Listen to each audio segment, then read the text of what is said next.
Natunghayan natin na nakaligtas nga ang grupo ng bagong Red Phoenix sa mga pulis at nailigtas nga nila Santino si Inigo Guerrero. Habang paalis na sila, inakala pa ng grupo nila Santino na na-set up sila ni Inigo Guerrero. Pero pinigilan sila ni Santino dahil kita naman daw nila na wala siyang laban sa mga pulis. At mukha nga yata magiging magkakampi sila sa hinaharap. At dahil dito, maaaring lumakas ang Red Phoenix at magkaroon sila ulit ng panibagong magiging kapit sa kapulisan dahil sa tulong ng mga gerero. Pagka-uwi naman nila sa hideout nila, Twin at Santino, pero agad naman silang naawat ng grupo at ni Angkong Lucio. Pinagmalaki naman ni Lucio si Santino sa pangunguna nito sa grupo nila. At alam din talaga ni Lucio na malaking tao si Inigo Guerrero at dahil doon, nagka-interes na naman si Lucio dito.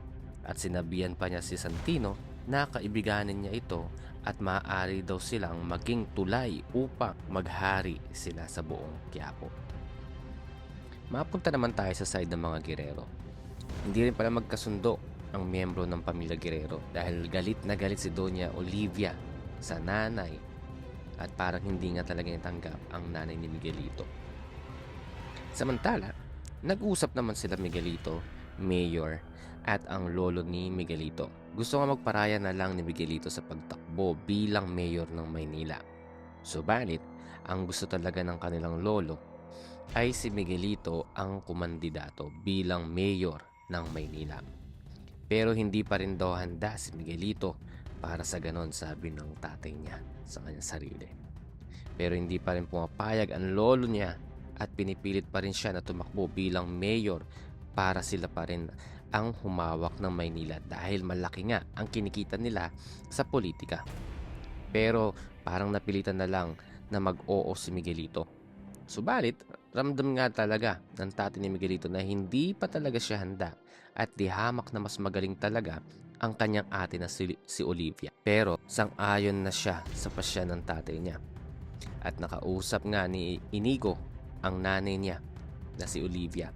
At galit na galit pa rin ang nanay niya dahil hindi niya tanggap na si Miguelito ang pinapatakbo niya o pinapatakbo nila bilang mayor ng Maynila. Mukha ngang magre-rebelde si Olivia sa pamilya niya at kakalabanin niya ang mga gerero o ang sarili niyang pamilya at doon nga kukonekta ang Red Phoenix para makatulong nila para kalabanin ang pamilya Guerrero at syempre ang pamilya Montenegro. Mukha nga yata napapayag na si Miguelito ng kanyang lolo at nagpaplano sila na magsimba sa Quiapo para makita daw ng mga tao na ang pamilya nila ay nagkakaisa at ipapakilala na daw ng lolo niya si Miguelito para malaman ng mga tao na si Miguelito ang tatakbo bilang mayor ng Maynila. Subalit, parang hindi talaga magkasundo si Mayor Roberto at ng mga Montenegro dahil ang sabi niya hindi na daw nila kailangan ang mga Montenegro.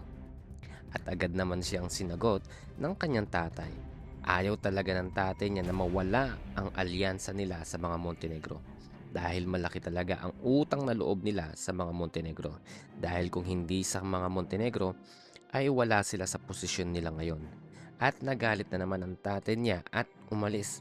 Nag-usap naman din si Olivia at ang kanyang asawa. Hindi nga talaga payag si Doña Olivia na si Miguelito ang patakbuhin bilang mayor ng Maynila. Nag-usap din ng mag-asawa o ang lolo at lola ni Miguelito. Hindi nga talaga payag ang lola ni Miguelito na siya ang patatakbuhin bilang mayor ng Maynila. Nag-usap din ng magtatay na si Mayor at Miguelito. Talagang ayaw ni Miguelito pumasok sa politika dahil iba talaga ang kinalakihan niya at laki sa layaw lang talaga ang gusto ni Miguelito. Mapunta naman tayo kay Tanggol at Ramon. Nag-uusap nga ang pamilya Montenegro. Natuwa si Ramon sa ginawa ni Tanggol kay Miguelito dahil pinakita nito ang tapang niya at hindi siya basta-basta nagpapatinag. Pinakita din daw ni Tanggol na isa siyang Montenegro, sabi ni Ramon kay Tanggol. Sumagot naman si Tanggol, wala naman daw siyang kinatatakutan at natuwa naman ang kanyang lolo sa apo niyang si Tanggol. Binigyan naman ng regalo ni Ramon si Tanggol ng 2 magandang baril at dito nga makikita natin na nagkaayos na talaga ang magtatay. Dito makikita din natin na talagang lalong lalakas ang puwersa ng mga Montenegro dahil kay Tanggol. Lalo pat nagkaayos na sila ng kanyang tunay na ama. Kahit dumadami ang makakalaban ni Tanggol, ay lalo pa rin silang lalakas dahil tunay nga na napakamakapangyarihan talaga ng pamilya Montenegro. Abangan natin ang mga susunod pang kabanata sa Batang Quiapo.